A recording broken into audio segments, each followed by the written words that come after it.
Hello, मेरा नाम निधीश सिंह है और मेरी ओर से फिनसेपिएंट इंस्टीट्यूट की ओर से आप सबको, सारे बिहार वासियों को नए साल की बहुत-बहुत शुभकामनाएँ।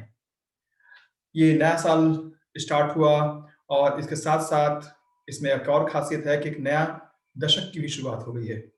हम लोग 2021 में आ गए हैं, तो 2021 से 2030 का एक नया दशक भी शुरू हो चुका है।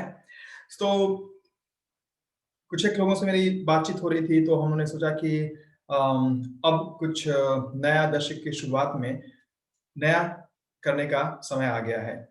और इससे मुझे याद आया एक बहुत ही सुप्रसिद्ध वैज्ञानिक, आप लोग जानते होंगे, अल्बर्ट आइंस्टीन का एक कोट कि किसी भी समस्या को पुराने तरीके से बार-बार कोशिश करके खत्म नहीं किया जा सकता। उन्होंने यहाँ तक कहा कि अगर हम किसी समस्या को खत्म करना चाहें और एक ही तरीके को आज़माते रहें, उसको खत्म करने के लिए, तो वो एक तरह का पागलपन होता है, क्योंकि हम कभी भी नया परिणाम नहीं पा सकते और एक ही चीज़ को बार-बार कोशिश करते रहें और कुछ नया ट्राई ना करें, कुछ नए नई चीज़ पे कोशिश ना करें तो। और कुछ हद तक ये सबके साथ सही है। मैं भी बहुत बार देखता हूँ कि एक ही चीज़ को हम लोग ट्राई कर रहे हैं, जब तक कुछ नया नहीं कोशिश करते हैं, कुछ नए तरीके से नहीं सोचते हैं, समाधान नहीं मिलता है। और ये आज के समय में, आज के दौर में हम सबके साथ अभी भी सही है। तो अगर हम लोग नए दशक में आ गए हैं और एज़ अ बिहारी, सारे लोग हम लोग बिहार के लोग हैं, तो बहुत सारी समस्याओं का समाधान करना हम लोगों के लिए भी ज़रूरी है। अभी हम लोगों को बहुत सारी समस्याओं का समाधान करना है और उसके लिए कुछ नए-नए तरीकों को आज़माना पड़ेगा, कुछ नई चीज़ों को ट्राई करना पड़ेगा और उसमें से एक है जॉब, एम्प्लॉयमेंट, करियर, भविष्य, स्किल डेवलपमेंट, ठीक है? बहुत से रोज़गार की संभावनाओं को तलाशना और इवन हम लोग ये भी सोच सकते हैं कि क्या हम लोग खुद कोई बिज़नेस, कुछ स्टार्टअप की दिशा में भी कार्य कर सकते हैं? केवल रोज़गार ही क्यों? और भी बहुत सारे रास्ते होंगे। तो हम लोग को नई-नई चीज़ें सोचना होगा और ये इस दशक में उसी पे ध्यान देना ज़रूरी हो गया है। चूँकि मैं भारतीय अर्थव्यवस्था पे और बहुत सारी बैंकिंग, फाइनेंशियल सर्विसेज़, अर्थव्यवस्था से रिलेटेड चीज़ों पे लिखता रहता हूँ, बोलता रहता हूँ, तो लोगों ने ये भी सजेस्ट किया कि क्यों नहीं इस बार एक वीडियो बनाया जाए, जो बिहार में किस-किस तरह की भविष्य की संभावनाएँ बनाई जा सकती हैं, बिहार के जो यूथ हैं, जो युवा हैं, उनको कौन-कौन से तरह के कोर्सेज़ करने चाहिए, किस तरह का भविष्य तलाशना चाहिए, उस पे एक वीडियो होना बहुत ज़रूरी है, एक हाई लेवल पे, बहुत ही मुख्य-मुख्य बिंदुओं पे। तो उसके लिए मैंने एक छोटा-सा प्रेज़ेंटेशन, कुछ जानकारी इकट्ठा करके बनाया हुआ है और मैं वो आपको दिखाता हूँ।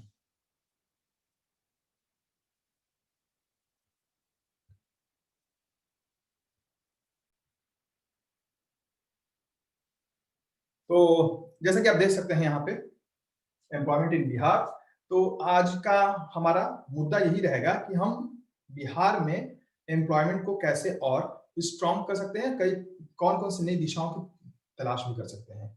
तो इसमें हम कुछ मूलभूत समस्याओं की तरफ देखते हैं पहले, कि अनएम्प्लॉयमेंट रेट जो है बिहार में, अभी अगर देखा जाए तो 31% से बढ़ के 46-47% पे जा चुका है और ये करीब-करीब 8-9 महीने पुराना जानकारी है, मतलब काफ़ी हद तक लेटेस्ट ही है।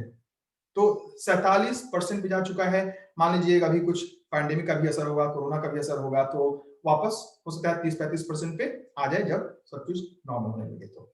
फिर भी ये बहुत ज़्यादा है और ये ज़्यादा क्यों है? इसलिए कि बिहार जो है पूरे देश में सबसे युवा राज्य है। अब हम लोग अब थोड़ा-सा अच्छी साइड में भी देखते हैं। बिहार में जो है युवा पॉपुलेशन 60% तक पहुँच गया है। जो 25 साल के आस-पास के लोग हैं, कुल 8 करोड़ हमारी जो जनसंख्या है बिहार में, वो युवा है, जो कि बहुत बड़ी शक्ति नहीं, महाशक्ति हुई। लेकिन उसको सही दिशा मिलना बहुत ज़्यादा ज़रूरी है। क्योंकि जैसे कोई भी एक शक्ति है, न्यूक्लियर पावर है, कोई भी विज्ञान की एक शक्ति है, जब तक इसका सही दिशा निर्देशन ना हो, उसका पूरा लाभ नहीं मिलता। तो वही रिपोर्ट में यही सब है, लिखा हुआ है कि अगर इस अनएम्प्लॉयमेंट, बेरोजगारी के लेवल को कम करना है, तो क्या-क्या करना चाहिए? तो युवाओं को नए-नए तरह की चीजें सीखना पड़ेगा, नया स्किल डेवलप करना पड़ेगा।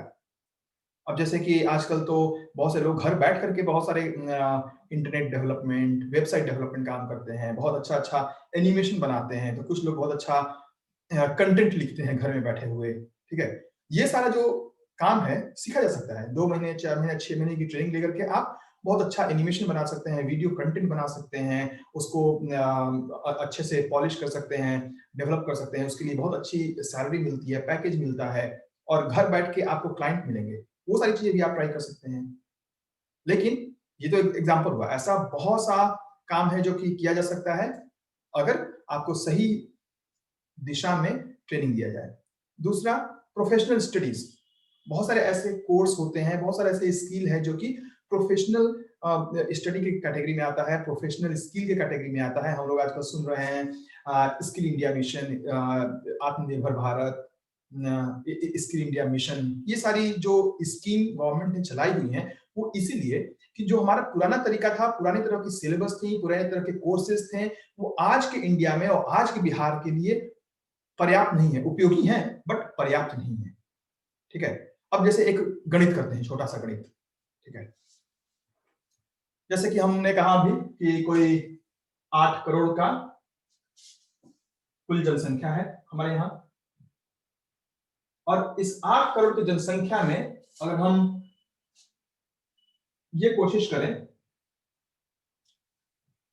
कि सबको जॉब मिल जाए,